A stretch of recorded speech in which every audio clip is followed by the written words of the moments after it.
All right, it's Friday, it's 3:30, and that means it's time to talk to Mike It's Giardi. time for Mike Giardi. Stink, stank, and stunk. The bulging in his disc in his back.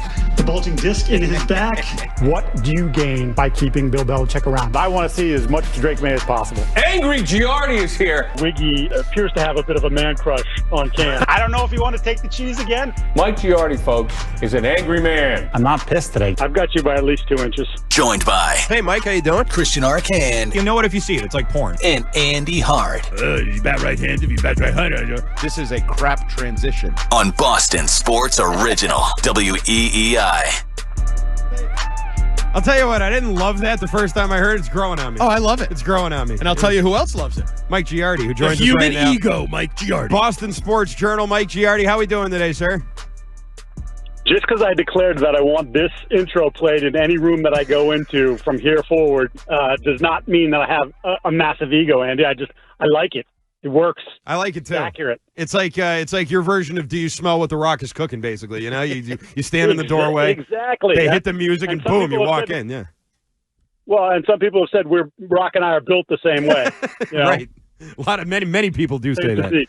Mike, let's Yeah, go ahead we and do. start with what we saw yesterday, the spectacle down there in Chapel Hill or Chapel Bill, North Carolina. First of all, what was your initial impressions of the press conference, the sleeveless suit coat, and sort of everything else, the media down there? How did you sort of digest it all yesterday? Some of that stuff, the ancillary stuff, was completely shameless and incredibly suck-up-ish, if you will.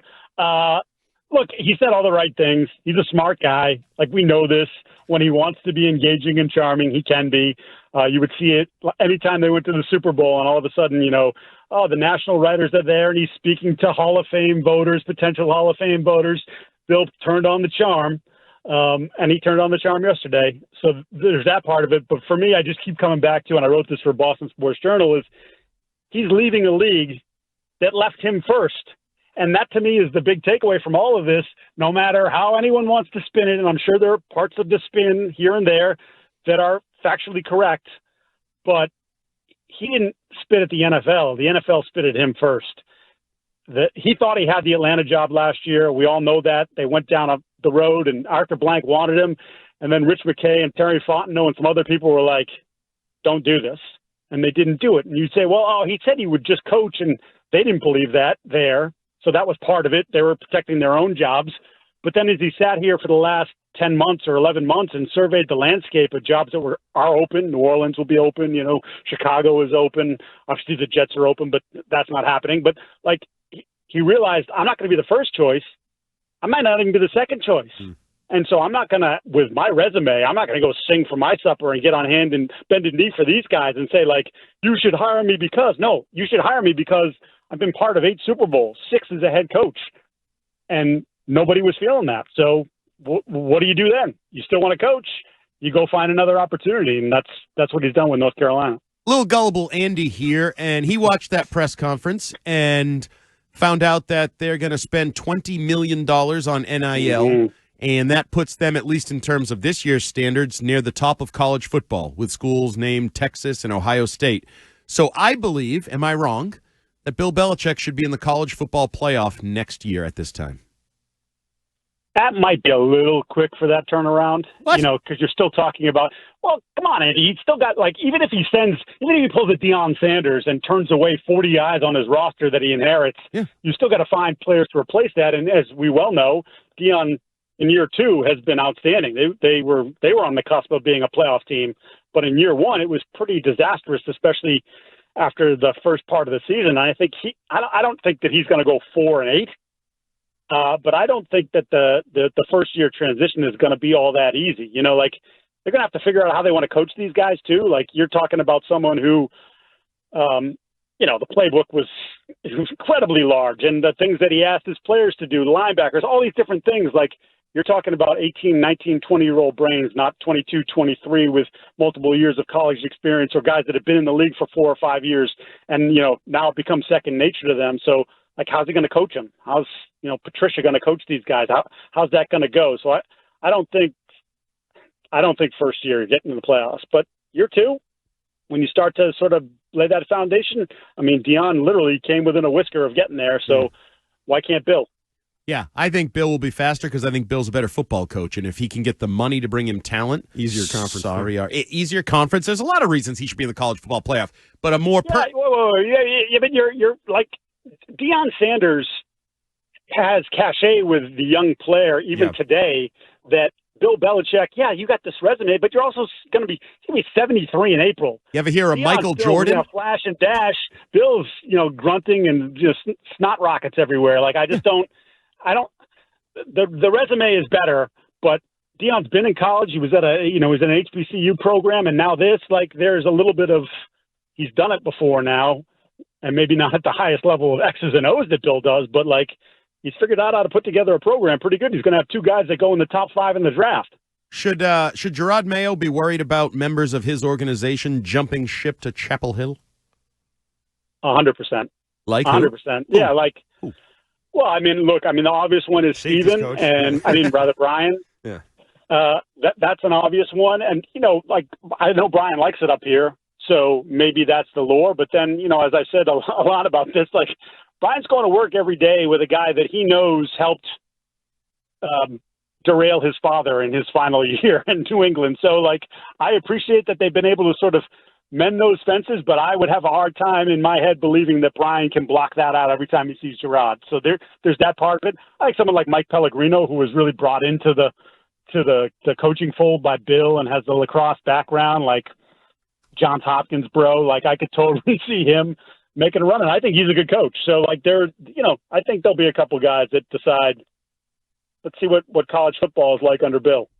We're talking with Mike Giardi, Boston Sports Journal. Mike, this game this weekend against the Arizona Cardinals, considered by many to be the last winnable game on the schedule for the Patriots. One, do you consider it a winnable game? And number two, a late bye week in a season where they have nothing left to play for. What are the odds that this team doesn't really come out as engaged as maybe someone like Gerard Mayo wants them to be?